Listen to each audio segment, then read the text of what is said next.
What will NBN Co's new changes mean for your home broadband? And should Optus really be selling priority access to its 4G network?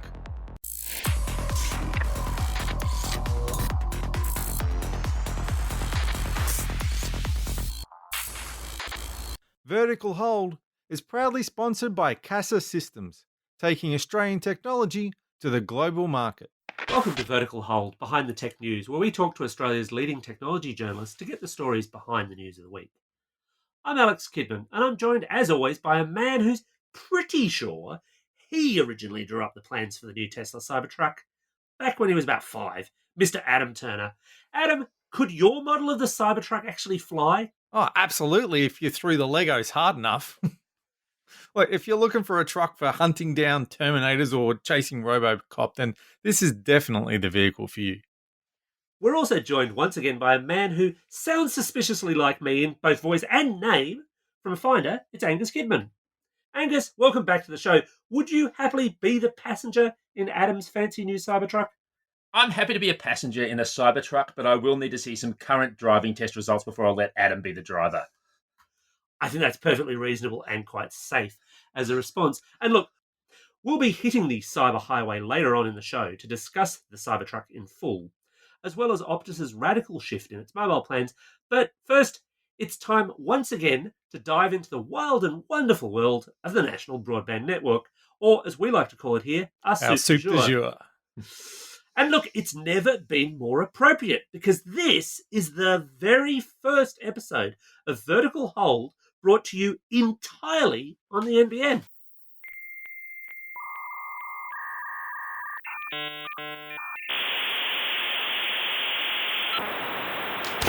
I can't hear you, breaking up. I'm going through the tunnel.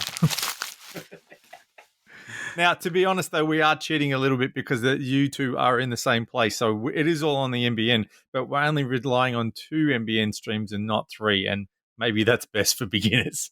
How long have we been writing and reporting about the NBN for? This feels like a safety measure. It does. Baby steps, Mr. Turner, baby steps. Speaking of baby steps, NBN, though, is taking much larger steps with the release of its wholesale pricing inquiry report and, more pertinently, the details of what it's actually going to do. Now, Gus, they're doing some reasonably big changes here, aren't they?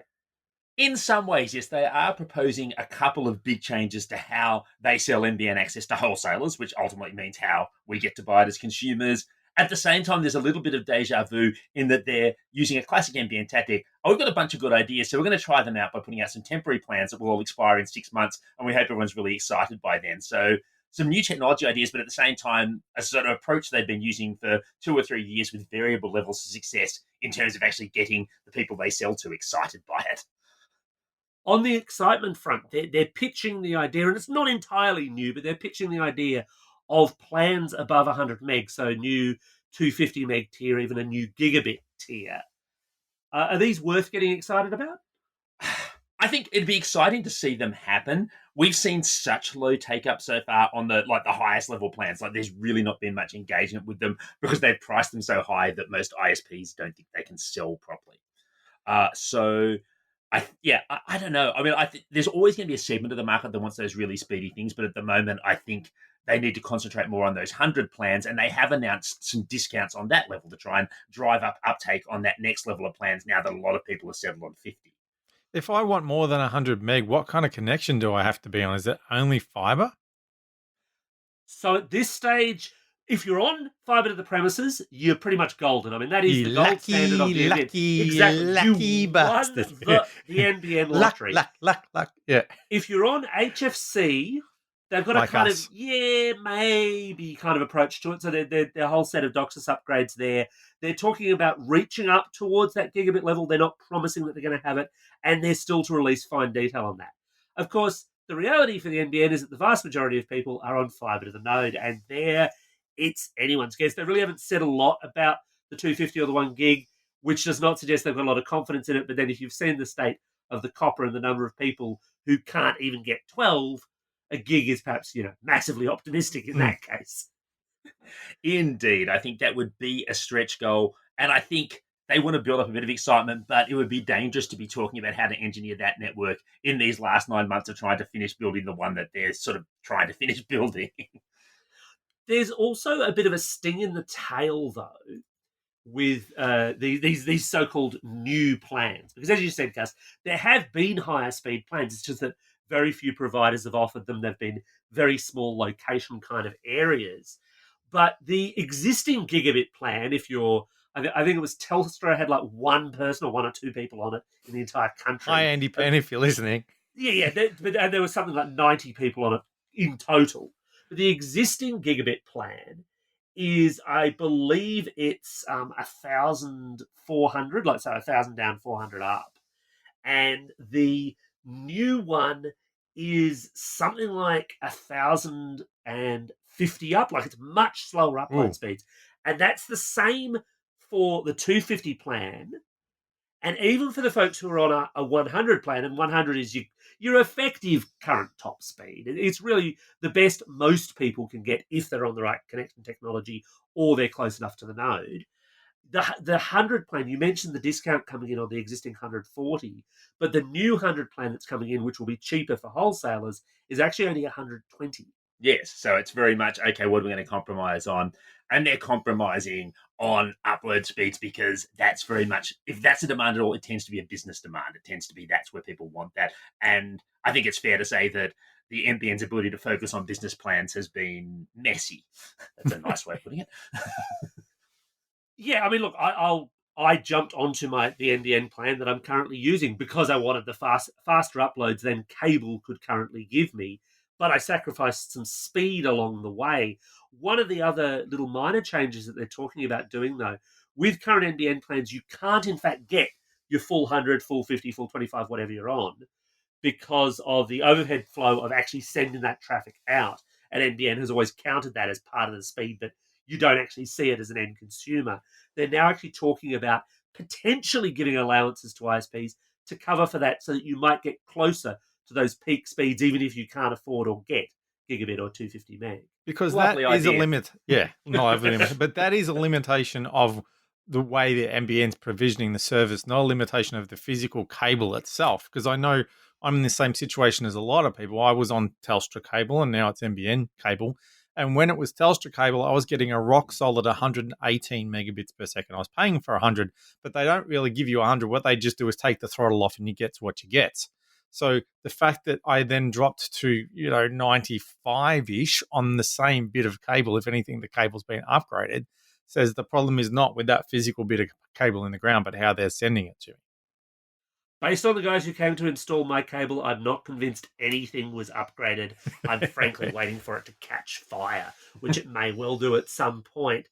They're also, though, amongst their other changes, they're also talking about allowing RSPs or ISPs in consumer speak to pool their CVC data on a national basis. Now, Gus, what does that actually mean? Yeah, I get excited by CVC, so that's pretty tragic. But basically, see, if they can pool their CVC on a national basis, it means they've got a better chance of giving everyone better speeds at peak because CVC is basically the amount of capacity they can send out at once. And a lot of ISPs keep saying, oh, look, we have some areas where we really struggle because loads of people are using it. But then in other areas, people aren't using that. But at the moment, CVC is across points of presence. So you have to count it up in 121 different areas. If you can count it nationally, then that means you can buy this big pool of stuff and probably you can rely on.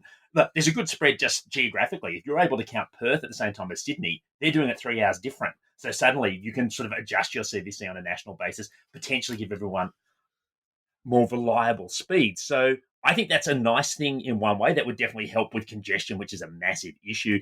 The downside is that, yet again, that advantages the big national players because they're the ones who are buying in all these places. It's just another nail in the coffin for those smaller providers who maybe only want to operate in one state or one region because they'll never get that scale advantage.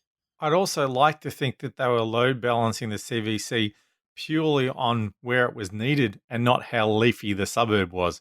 I'd hate to think that the leafy suburb up the road was stealing my CVC because they now have the ability to take it from my exchange, for want of a better word, and give it to them.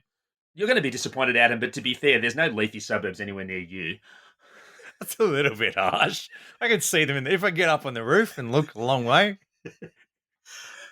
Um, I'm also, and maybe I'm being cynical about this. I wonder if No, say having, it's not true. I know it'd be very out of character for me. If having national CVC pooling won't mean that some ISPs will actually cut back Buy on less. their CVC buy because they can kind of share it around a bit more. But that's not necessarily a bad thing if you get the same effective speed. If they're spending a bit less, they're more likely to say, there's a lot of ifs here. I mean, the NBN is built on an ocean of ifs, as we know. But in principle, CVC has always been controversial. It's not really a model that you see in many other countries around the world. So I think anything that sort of cuts down from this very, very obscure arrangement, on the whole, I'm prepared to think it'll be a net positive, but we will have to wait and see. Now, at the same time, they've just brought in these 12 megabit entry level plans, which kind of seems to be a bit counterproductive when you're trying to push people up to 100. But there, of course, there are little old ladies who are never going to, they only want a phone, they don't want internet at all. Is it too early to know what kind of impact these 12 meg plans have? And are they talking about keeping that as a permanent thing? I think the reality, you're not wrong. I think there are a large number of people who are not particularly keen on having particularly quick internet access or any internet access. Or any, indeed. Yeah. And I think the reality there is partially just a pragmatic play around the political pressure to say broadband is available for all. It's very much as driven by the ACCC, absolutely. It's basically, they want to get in there and do that before they're absolutely forced to do it. There's actually an inquiry going on around that topic at the moment. So they want to be front-footing that and not be forced into offering those plans. The brutal reality is you don't see a lot of places picking them up. You mean you don't see a lot of RSPs selling them? Is that what you mean? Or you don't see a lot of customers? There's one that's got a big capital T. They sell one, but there's really not too many. Well, they have to, because they're the ones that the little old ladies tend to be with.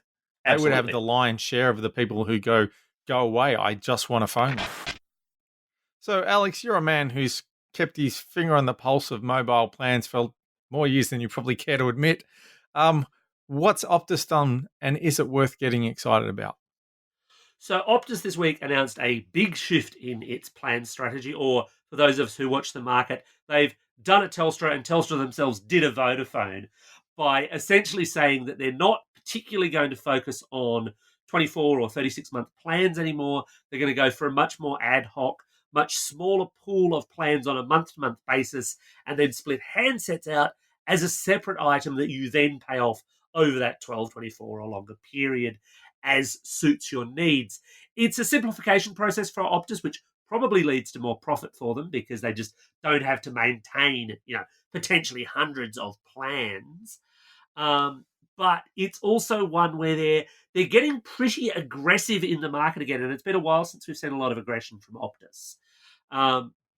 Notably with this, they're pushing the idea that you really want a 5G handset, and Optus is pretty new in the 5G handset game, of course. But whilst they'll bundle any of the mobiles that they sell with a plan, if you get a 5G handset, you'll actually get twice the data for the first 12 months. And if you want to keep that double data provision after that 12-month period, you'll only pay an additional $10, which is basically what you used to pay for an extra gig of data. I assume that's not double your 5G data, because that's not much good if you're not in a 5G area. So that's just double your data allowance full stop, even if you're on 4G. They don't sell anything that's called 5G. That sounds a bit more reasonable, yeah. It's just double the data quota, and Optus has some reasonably high data quota choices on these plans. But as I say, this is a step that we saw Telstra take, about 6 months ago, I think it was, and Vodafone about 18 months ago. So, Gus, do you think Optus is just playing catch-up here? In some ways, yes. They're saying, okay, this is what the market looks like. We need to get sort of into that space. They're using 5G as a bit of a trigger to say this is a reason for us to do this reboot now. I feel like, honestly, simplicity is a bit in the eye of the beholder. Optus is saying, we feel this is really simple. I still feel like it's confusing enough that most people who just say, I want as much data as possible and I want to spend this much a month, would still find it quite hard to pick on this given plan. I don't know that it's that easy for people to follow.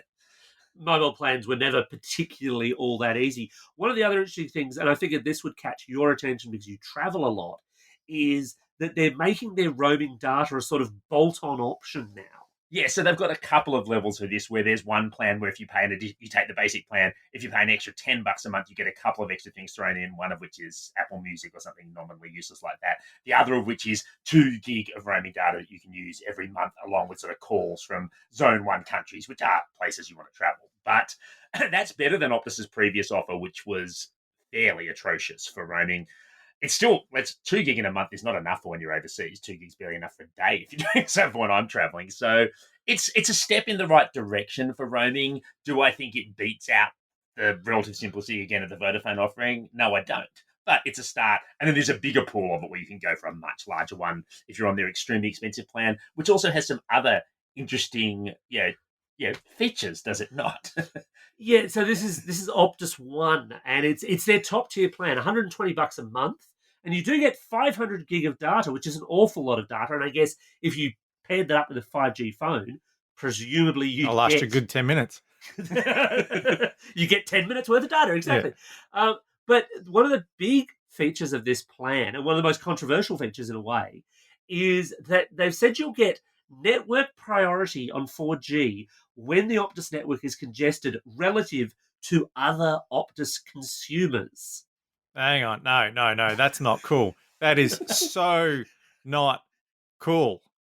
You can't just jump the queue because you spent a little bit more money. You've just got to sit there and suck it up with Optus's crap coverage like everybody else. I mean, playing devil's advocate, isn't this just a variation on the existing thing where if you can get those really high volume plans that are 3G only, where they're not that spectacular, but hey, you can have a lot of data? Maybe this is just the next evolution of that. But there's the data and then there's the priority. Yeah, it's the principle of the matter, really. I would have said the devil's advocate position, in fact, would be to flipping back to our NBN discussion.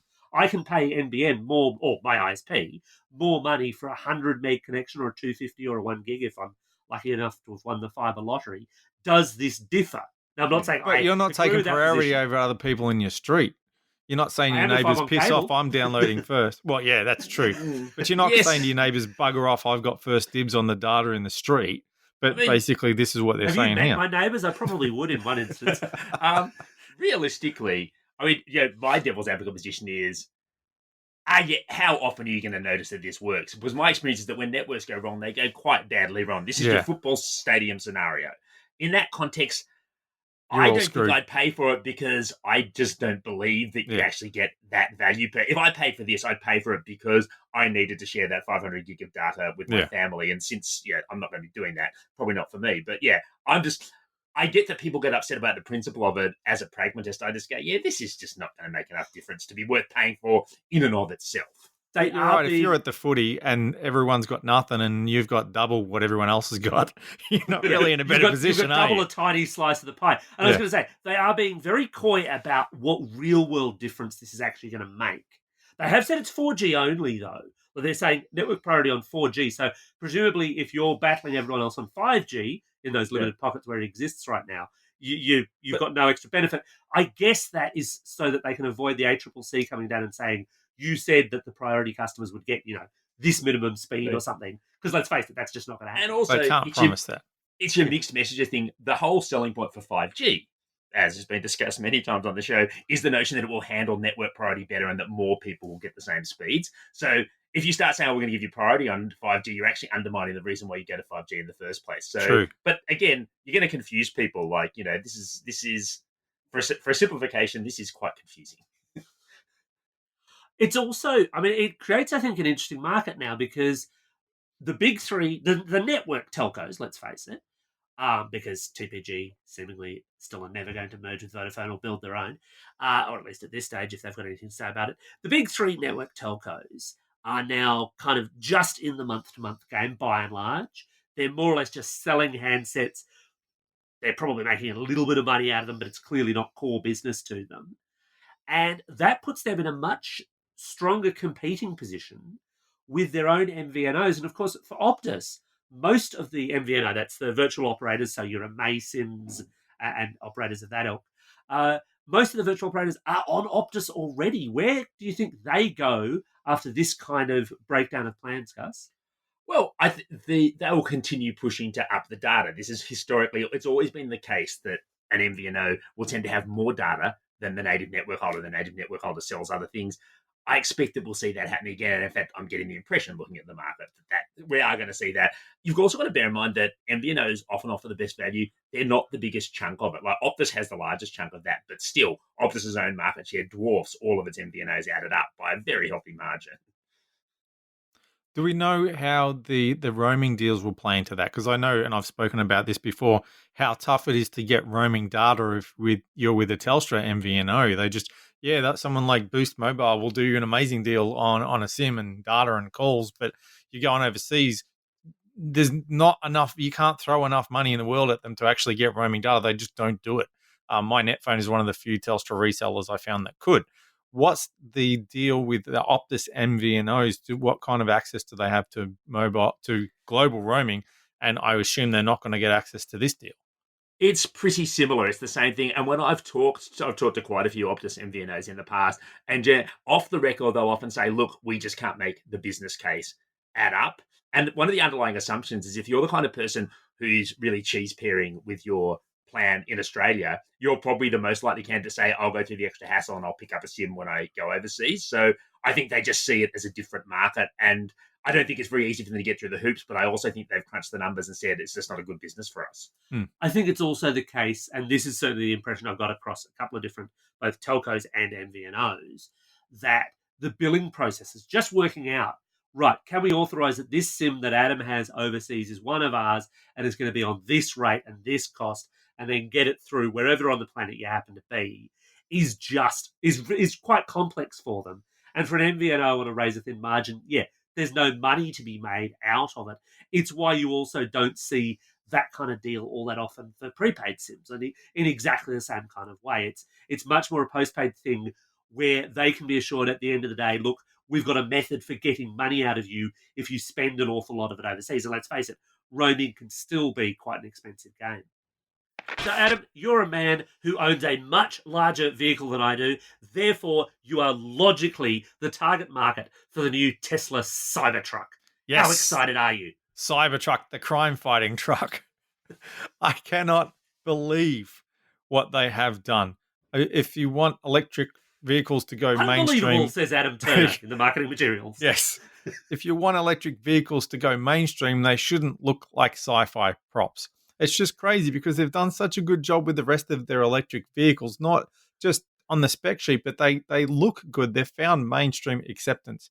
And to come up with this piece of junk, it's like, remember when Homer helps his brother design in the new car? When Unky Herb runs Ford or whatever, and he just tanks the company? It feels like they got Homer in to design this. It's just so with the little thing on the aerial so you can spot the car in the car park and the whole... It's just crazy. But they've sold, they've picked up 200,000 orders. I don't know if that means they're on a winner or 200,000 people like the novelty value of it, or someone's doing a reboot of Terminator and just needs some props. Alex, how does this thing stack up? I mean, I know technically the thing's amazing, although apparently you can break the unbreakable glass. But how does this thing stack up? Oh, apparently about it. During the demo. That was a great moment. Look, I think 200,000 sounds like a lot because you and I buy a car apiece. Gus doesn't, in fact, drive. But 200,000 in car sales terms is not actually that big. It's not a huge number for a car that, in fact, nobody is going to be driving for at least 3 years, maybe longer. And for a company which is still a long way from being profitable. That too. So the numbers there, they're not unimpressive in a sense. 200,000 is better than 100,000, better than 50,000, better than we sold 3 and 2 of them were to Mr. Elon Musk. But you're right. Technically, there's some really interesting stuff going on with this that actually addresses a lot of the concerns I think people have with electric vehicles. It's just a shame it's in such an ugly design. They're talking about selling this thing with 3 different motor types. Basically, they stack the motors, which increases the range substantially. And considering that this is meant to take on the big US pickup truck market, the ute market here, this is meant to be a towing vehicle. This is a vehicle that you put a lot of stuff in the back of. So this is a vehicle that's actually going to have a fair amount of force to it. Being electric, of course, you don't have to wait for any of that power to come through. So unlike a traditional petrol engine where you get up to speed, you really can kind of push it quite fast, quite far. But it's very hard to get past that design. And it's not just an aesthetics thing. I was reading a really fascinating interview someone did with someone who does car manufacturing design education, and he basically said, whose name escapes me, but they basically said this car breaks every rule we tell our students not to do because it doesn't look like it's robust. There's almost no information about things like crumple zones. We know the windows are breakable. That's not actually a criminal offence. It's just they hyped it up so much. And admittedly, the sight of the guy swinging the sledgehammer at the doors was quite a thing. But then following that up with, yeah, by the way, the windows break. Yeah, it wasn't a great look. But there's so many other things. There's no little side mirrors. The headlights are probably not legal. I strongly suspect that by the time the first actual Cybertruck lands with its first actual customer, it's probably going to look a fair bit different than it does now, just to meet regulations. And all those movie prop guys will want their money back because that's what they bought. So, but did they really think about their target market? Because who are they aiming for? Are they aiming for your typical, Ford F-150 driver? Because, just between you and me, yes. I can't see your typical redneck Ford F-150 driver looking at that and going, yep, that's the ute for me. I just took a look at it and figured, God, when I get up to 88 miles per hour in that thing, I'm going back in time. To change the design of the car so it doesn't look so terrible. So conspiracy theory, they've deliberately done it so as to get more discussion. Otherwise, there is a point where, it's just another Tesla. There's a few of them around that. But why do it that badly? Oh, look, I think there could be an element of, look, we're deliberately being kitschy, and then they just sort of accidentally ended up tumbling down the information superhighway a bit faster than they were expecting. Yeah, although, and actually, this is another point just to bring up on this is it's, for an electric car, surprisingly affordable.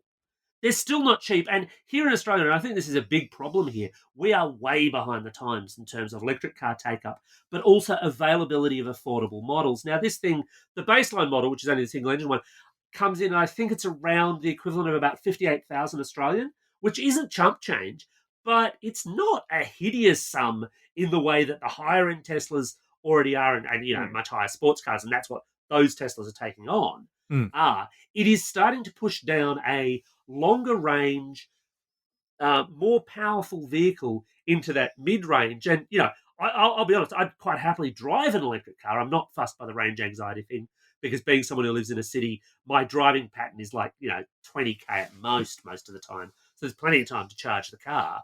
But I'm waiting till they actually do hit that much lower end range. And this, I think, is a step towards it. Well, I think the reality is that that's got a lot less to do with Tesla and their hideous vehicles than it does with government policy. The places which have really good take-up for electric vehicles are the Nordic countries. And one of those things is they basically take off all the tax if you buy an electric car. And so you're approaching 50% in some of those countries. So this requires a government that acknowledges that it'd be a good idea. So not going to happen here anytime So maybe if soon. the car was built out of coal, we could get a discount on it.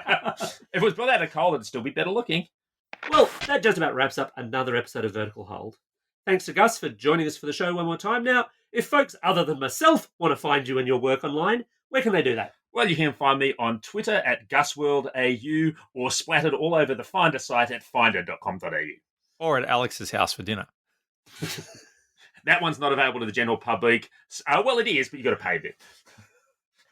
And, of course, when you're not stalking my home property, you can catch up with us on Twitter at VerticalHoldAU or via the Vertical Hold Facebook page. And of course, thanks to you, the listeners, for tuning in again every week. We're really stoked with the reviews and feedback that we're getting and helping give the show a boost. So keep up the good work, tell your friends, and help us get the good word out.